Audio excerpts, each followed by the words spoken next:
Assalamualaikum warahmatullahi wabarakatuh. Pemirsa Khazanah yang dirahmati oleh Allah, semoga pagi hari ini kita semua dalam keadaan sehat walafiat. Akan tetapi kalau seandainya di antara kita saat ini ada yang mungkin flu, batuk ataupun mungkin demam, ya, Rasulullah SAW pernah ketika satu saat, ya, sesuai dengan apa yang disampaikan oleh sahabat Anas bin Malik, satu saat beliau merasa kurang enak badan, lalu beliau mengkonsumsi sesuatu. Nah, sesuatunya ini mungkin bisa menjadi sarana pengobatan untuk kita yang saat ini sedang sakit. Apa saja yang dikonsumsi oleh Nabi SAW? Beliau mengkonsumsi habbatus sauda. Lalu beliau mengkonsumsi madu yang dicampur dengan air hangat. Subhanallah. Dan Rasulullah SAW ketika menjelaskan tentang keutamaan dua obat ini, habbatus sauda dan madu, itu subhanallah. Bagaimana ketika bercerita tentang habbatus sauda, Nabi SAW dalam sebuah hadis sahih yang diriwayatkan oleh Bukhari dan Muslim dari Abu Hurairah, beliau mengatakan kepada sahabatnya, "Alaikum bihadihil habbatis sauda." Hendaknya kalian itu ketika ada sesuatu yang kalian rasa tidak enak dalam badan, maka hendaknya mengkonsumsi habbatus sauda. Kenapa? Karena dia itu syifa min kulli da. Dia itu akan menjadi obat bagi setiap penyakit. Illa sam, kecuali sam. Beberapa ulama menegaskan makna sam itu adalah kematian. Berikutnya yang sering dikonsumsi oleh Nabi SAW adalah air madu hangat ini. Dalam sebuah hadis sahih yang diriwayatkan dari Abu Sa'id Al-Khudri, ada seseorang datang kepada Nabi SAW. Ketika datang dia mengadukan perihal saudaranya yang merasakan sakit di perutnya. Dia cerita kepada Nabi, "Wahai Nabi, saudaraku sakit perutnya." Lalu Nabi SAW masuk ke dalam rumah, datang membawakan madu, berikan kepada dia madu. Lalu sahabat ini datang ke tempat saudaranya yang sakit, diberikan madu, dan ternyata tidak sembuh. Balik kepada Nabi SAW. Ketika balik kepada Nabi, diceritakan, "Saudaraku belum sembuh, wahai Nabi." Nabi memberikan kembali, "Minumkan madu ini lagi." Ketika sampai di tempat saudaranya, diminum, ternyata belum sembuh. Sampai ketiga kali diberikan lagi, belum sembuh. Maka ketika terakhir sahabat ini datang kepada Nabi SAW mengadukan perihal tentang saudaranya itu, maka Nabi SAW mengatakan, "Allah Maha benar dan perut saudaramu itu berbohong." Baru setelah itu diberikan konsumsi madu. Setelah itu dikonsumsi, dengan izin Allah saudaranya bisa sembuh, ya, dari penyakit yang dirasakan di perutnya. Artinya, subhanallah, madu merupakan salah satu bentuk penyembuhan yang disunnahkan oleh Nabi SAW. Kalau tadi kita lihat mengapa Nabi SAW sampai mengatakan perut saudaramu itu yang berbohong, ya. Karena apa? Apa yang disampaikan oleh Allah Subhanahu wa Ta'ala pasti tidak akan pernah salah. Allah Subhanahu wa Ta'ala sudah menegaskan dalam surah An-Nahl khasiat yang dimiliki oleh madu. Tetapi terkadang seseorang ketika dia itu mengkonsumsi obat-obatan, wabil khusus kalau seandainya kita berbicara tentang tibun nabawi, dia minum madu supaya perutnya sembuh. Dia minum madu supaya perutnya sembuh, tetapi dia tetap melaksanakan hal-hal yang mungkin tetap menyebabkan perutnya sakit. Contoh misalkan, dia mungkin sakit karena diare. Dia minum madu, tapi dia tetap makan makanan yang kotor. Otomatis, secara tidak langsung, dia ingin sembuh, tapi bohong ingin sembuhnya. Kenapa? Karena dia tetap mengkonsumsi makanan yang membuat dia tetap sakit. Itulah Nabi SAW mengatakan, bohong perut saudaramu itu. Artinya, Nabi menegaskan, kalau memang ingin sembuh, maka betul-betul sembuh. Hindarkan segala macam hal, baik itu makanan ataupun yang lainnya, yang membuat sakit itu kembali. Minum obatnya, laksanakan pantangannya, maka insya Allah ketika obat bertemu dengan takdir baik Allah, penyakit itu akan sembuh. Assalamualaikum warahmatullahi wabarakatuh. Selamat pagi pemirsa. Alhamdulillah, Hasanah Ensiklopedia Islam Dunia kembali hadir membawakan informasi Islami dalam lingkup kesehatan. Salah satu nikmat Allah yang mungkin sering kita anggap remeh adalah sehat. Banyak manusia lupa bahwa kesehatan merupakan modal paling berharga untuk menjalani hidup sesuai tuntunan Al-Quran dan Sunnah Nabi Sallallahu Alaihi Wasallam. Rangkaian ibadah seperti sholat, puasa, dan seluruh rukun haji mutlak membutuhkan kondisi badan yang fit dan bugar. Nikmat sehat sebagai salah satu karunia Allah menjadi salah satu hal yang akan kita pertanggungjawabkan. Di hari perhitungan nanti Allah Azza wa Jalla akan bertanya, untuk apa nikmat sehat itu kita gunakan? Dan sesungguhnya pendengaran, penglihatan, dan hati semuanya itu akan dimintai pertanggungan jawabnya. Tetapi umat manusia kadang terlupa dan terlena. Mereka terkadang menggunakan nikmat sehat dengan aneka pekerjaan dan perkara sia-sia. Hal ini sesuai dengan sabda Rasulullah Shallallahu Alaihi Wasallam dalam hadis riwayat Bukhari. Ada dua kenikmatan yang banyak manusia tertipu, yaitu nikmat sehat dan waktu senggang. Pemirsa, jika sehat adalah sebuah nikmat, bukan berarti sakit merupakan azab dari Allah. Rasulullah Shallallahu Alaihi Wasallam bersabda, sungguh menakjubkan menjadi seorang mukmin. Semua perkara yang menimpanya adalah kebaikan baginya. Dan tidaklah hal ini terjadi kecuali hanya pada diri seorang mukmin. Jika dia tertimpa kebahagiaan, dia bersyukur, maka hal ini baik baginya. Dan jika tertimpa musibah, dia bersabar, maka itu juga baik baginya. Bentuk musibah salah satunya adalah deraan rasa sakit. Dan masih dalam hadis riwayat Imam Muslim, Rasulullah SAW bersabda, tidaklah menimpa seorang mukmin rasa sakit yang terus-menerus, kepayahan, penyakit, dan juga kesedihan, bahkan sampai kesusahan yang menyusahkannya, melainkan akan dihapuskan dengannya dosa-dosanya. Pemirsa, seorang mukmin sejatinya tidak pernah akan berburuk sangka kepada Allah, karena sakitnya seorang mukmin adalah penggugur dosa. Susah dan payahnya seorang mukmin adalah penghapus dosa. Apapun yang menimpa umat manusia di dunia, hanya orang mukmin yang mempunyai nilai di hadapan Allah Jalla Jalaluh. Hanya mukmin yang amalnya tidak akan tertolak.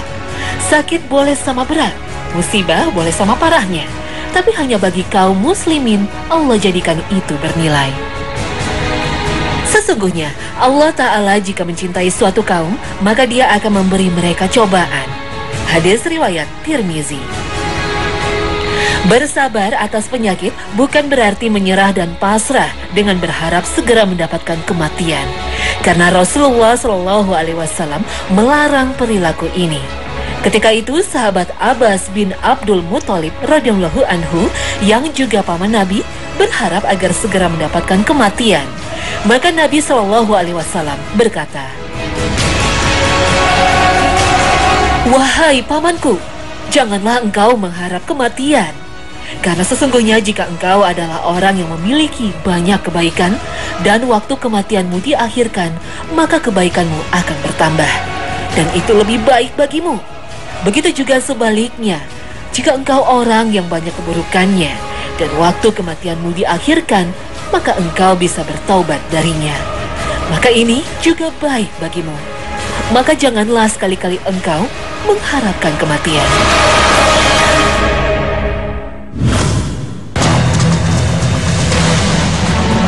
Sesuai data WHO, penyakit jantung dan pembuluh darah atau kardiovaskular merupakan penyebab kematian tertinggi di Indonesia. Tahun 2014, WHO mencatat penyakit kardiovaskular menyebabkan kematian hingga 573.000 jiwa. Inilah sakit yang sulit terdeteksi.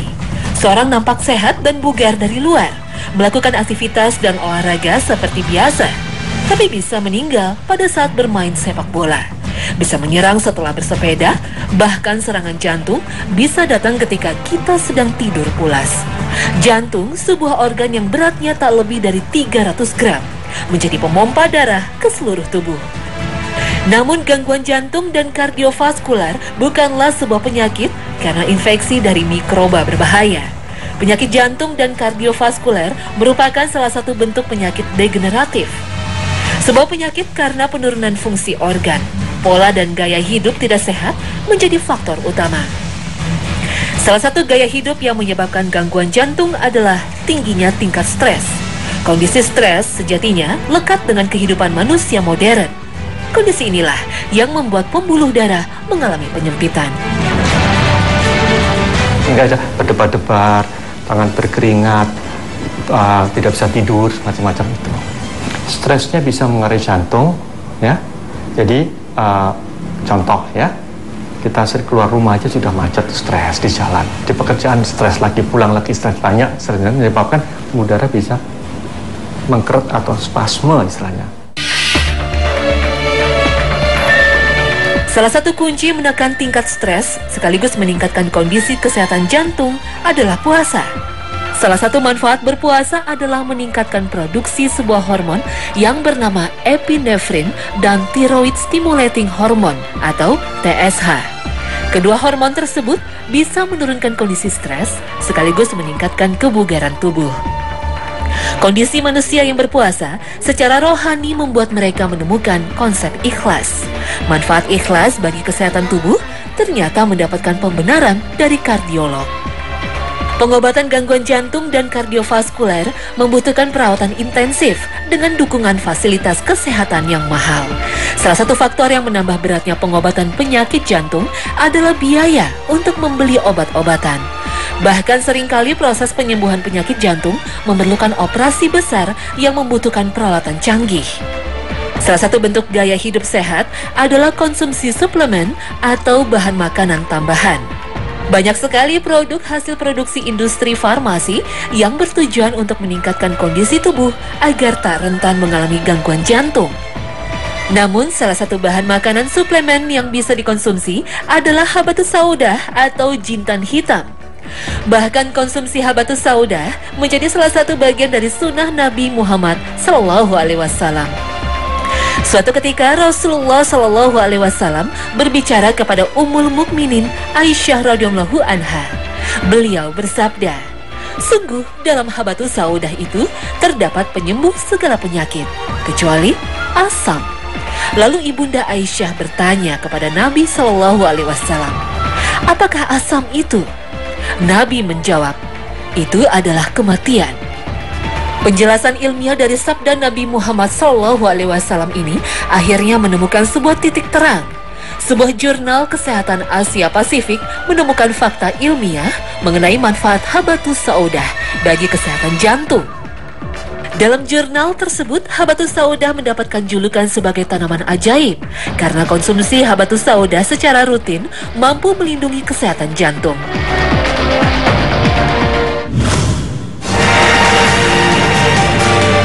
Habatus sauda secara ilmiah dikenal dengan nama Nigella sativa. Bagian yang dikonsumsi dari habatus sauda adalah bijinya, seperti padi, gandum, dan kedelai. Habatus sauda merupakan tanaman yang banyak tumbuh di kawasan Asia Selatan dan Asia Barat. Habatus sauda atau jintan hitam memiliki banyak manfaat bagi kesehatan tubuh. Salah satu potensi habatus sauda adalah sebagai imunistimulator. Maksud dari imunistimulator adalah bahan yang mampu meningkatkan kekebalan tubuh. Hal ini sesuai dengan penjelasan Dr. Agus Rahmadi, seorang praktisi medis yang menggunakan pendekatan Tibun Nabawiyah. Nah, penelitian cukup banyak masalah manfaat habatus sauda saya bahas. Habatus sauda meningkatkan imun. Habatus sauda juga bagus untuk antihistamin, antiinflamasi, terus kemudian sumber nutrisinya juga cukup bagus untuk tubuh. Dan yang pasti yang menyebabkan Rasul bugar dari habatus sauda adalah imun sistemnya yang bekerja dengan baik. Penelitian ilmiah membuktikan bahwa habatus sauda mampu meningkatkan produksi sel-sel pertahanan tubuh. Salah satu sel pertahanan tubuh yang terbukti meningkat karena konsumsi habatus sauda adalah sel natural killer atau sel NK. Sel NK adalah salah satu sel yang berperan penting ketika ada mikroorganisme berbahaya masuk ke dalam tubuh. Kadar sel NK yang tinggi dalam tubuh bisa membuat tubuh mampu memusnahkan mikroba berbahaya, virus atau bakteri. Maka konsumsi habatus sauda sebenarnya mampu meningkatkan kondisi kesehatan dan kekebalan tubuh ketika menghadapi penyakit infeksi. Khasiat habatus sauda sebagai bahan imunistimulator inilah yang harus menjadi perhatian kaum muslimin. Dalam bidang imunologi atau ilmu pertahanan tubuh, bahan imunostimulator harusnya dikonsumsi secara rutin. Konsumsi habatus sauda sebagai imunostimulator mampu meningkatkan dan menyempurnakan kinerja sel-sel pertahanan tubuh. Sehingga ketika ada infeksi atau masuknya mikroba berbahaya seperti bakteri dan virus, kita tidak perlu mengkonsumsi obat-obatan kimiawi. Sel-sel pertahanan tubuh atau sel-sel imun akan mampu bekerja optimal jika kadarnya cukup dalam tubuh kita. Sehingga ketika ada infeksi bakteri, sel-sel imun kita mampu menetralisir dan membunuhnya tanpa perlu konsumsi antibiotika. Begitu pula ketika ada infeksi dari influenza seperti virus flu. Konsumsi habatus sauda secara rutin akan mampu menjaga kapasitas sel-sel imun untuk menetralisir virus flu tanpa perlu kita mengkonsumsi obat. Bukti ilmiah juga menunjukkan bahwa habatus sauda bisa berfungsi sebagai anti-tumor. Namun, pembuktian bahwa habatus sauda memiliki potensi sebagai obat tumor dan kanker masih dalam tahapan penelitian pada hewan coba. Khasiat habatus sauda sebagai alternatif pengobatan tumor dan kanker yang menyerang manusia masih bersifat hipotesa, yaitu sebuah dugaan ilmiah yang masih memerlukan penelitian dan pembuktian ilmiah secara lebih mendalam. Penelitian habatus sauda tak hanya dari kalangan akademis saja. Sebuah pabrik makanan terkenal yang berasal dari Belanda melakukan riset mendalam mengenai khasiat habatus sauda sebagai bahan yang mampu melindungi manusia dari kondisi alergi makanan. Saat ini pabrik makanan asal Swiss tersebut berusaha mengajukan hak paten atas penemuan bahan aktif dari habatus sauda yang bernama timoxikiwan. Bahan inilah yang mereka temukan setelah melakukan ekstraksi habatus sauda. Habatus sauda dalam jurnal ilmiah terbitan India memiliki efek baik bagi saluran pencernaan tubuh. Dalam jurnal tersebut, seorang peneliti bernama Padma Parak menjelaskan bahwa habatus sauda merupakan salah satu bahan yang mampu menurunkan dan menyembuhkan kejadian luka lambung atau gastric ulcers. Habatus sauda bisa berfungsi sebagai bahan obat pada luka lambung karena mampu menurunkan tingkat keasaman di organ pencernaan tersebut. Masih dalam jurnal yang sama, Padma Parak juga menjelaskan fakta mengenai khasiat habatus sauda pada sistem pernafasan. Data ilmiah menunjukkan habatus sauda mampu menyembuhkan saluran pernafasan yang mengalami iritasi. Penyebab iritasi saluran pernafasan sesuai dengan penelitian tersebut adalah terhirupnya gas-gas beracun seperti diklorometan.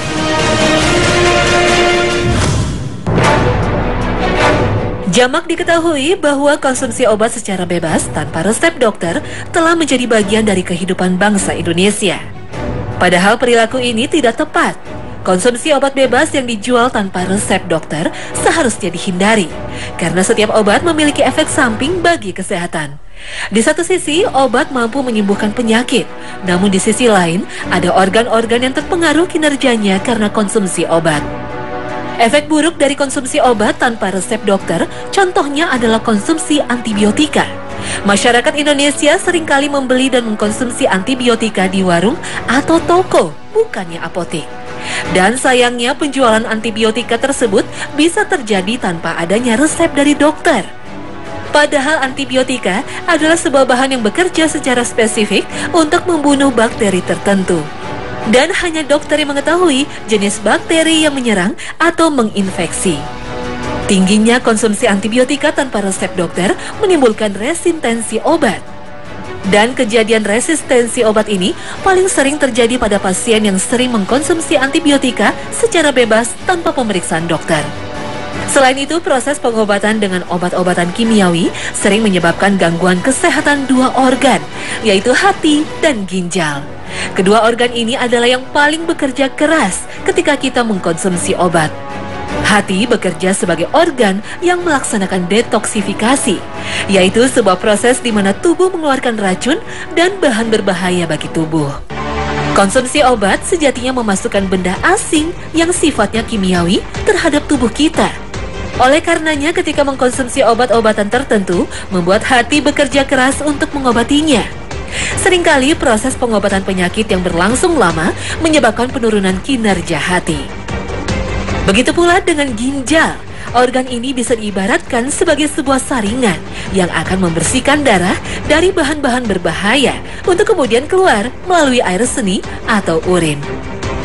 Konsumsi obat akan membuat bahan-bahan kimia terlarut dalam darah, sehingga ginjal harus bekerja keras untuk membersihkan darah yang mengandung bahan-bahan atau partikel obat yang terlarut dalam obat.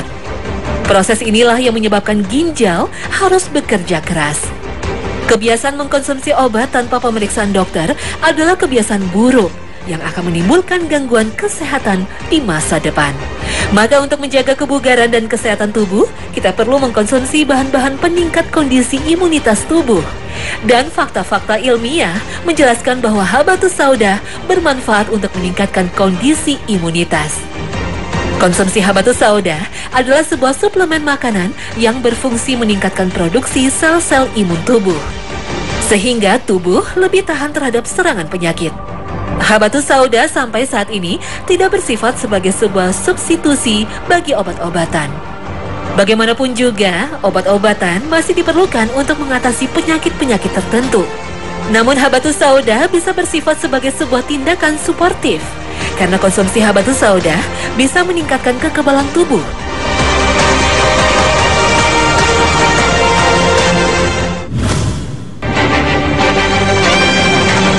Praktisi Tibu Nabawiyah atau ilmu kedokteran Islami sering mengkombinasikan konsumsi habatus sauda dengan bahan-bahan alami lainnya. Salah satu bahan yang paling sering menjadi rekomendasi praktisi Tibu Nabawi kepada para pasiennya adalah madu. Habatus sauda dan madu adalah dua jenis bahan terbaik yang dianjurkan dalam Islam. Madu hasil produksi oleh lebah ini memiliki kandungan nutrisi yang baik bagi tubuh kita. Bahkan ini telah terjamin kebenarannya sesuai dengan surah An-Nahl ayat ke-69. Dari perut lebah itu keluar minuman madu yang bermacam-macam warnanya. Di dalamnya terdapat obat yang menyembuhkan bagi manusia. Sesungguhnya pada yang demikian itu benar-benar terdapat tanda kebesaran Tuhan bagi orang-orang yang memikirkan. Jamak kita manfaatkan madu sebagai bahan kuliner kreatif seperti ditambahkan dalam teh dan roti. Juga diolah menjadi saus barbecue dan mustard. Dan tahukah bahwa madu sudah dimanfaatkan umat manusia sejak 8.000 tahun yang lalu? Kini pemanfaatan madu sudah di berbagai bidang, termasuk kedokteran. Bidang kedokteran juga memanfaatkan madu sebagai pengganti salep antibiotika. Pada penderita diabetes yang mengalami luka pada kulit, penggunaan salep antibiotika seringkali dihindari. Nah, sebagai gantinya adalah madu. Dan dalam penelitian, ternyata madu sangat efektif untuk membunuh bakteri-bakteri berbahaya. Sebuah penelitian di New Zealand menunjukkan bahwa madu efektif untuk menyembuhkan luka bakar. Oleh karenanya, madu memiliki potensi besar untuk dimanfaatkan sebagai bahan antiseptik yang dapat digunakan untuk mencegah infeksi bakteri dan virus pada kulit yang terluka karena kecelakaan, kebakaran, bahkan luka setelah operasi. Kandungan air dalam madu hanya sebesar 17% saja. Selain itu, madu juga memiliki kadar keasaman 3 hingga 4%, sehingga digolongkan dalam sebuah bahan yang bersifat asam. Rendahnya kadar air dan sifat asam madu membuat bahan ini tidak mudah membusuk. Karena bakteri yang menyebabkan proses pembusukan akan sulit hidup di tempat dengan kondisi air yang rendah dan dalam keadaan asam yang cukup tinggi. Nah pemirsa, inilah paparan Hasanah mengenai efek habatus sauda dan sedikit tentang madu bagi kesehatan. Semoga tayangan hari ini menambah wawasan dalam bidang kesehatan yang syar'i. Insya Allah.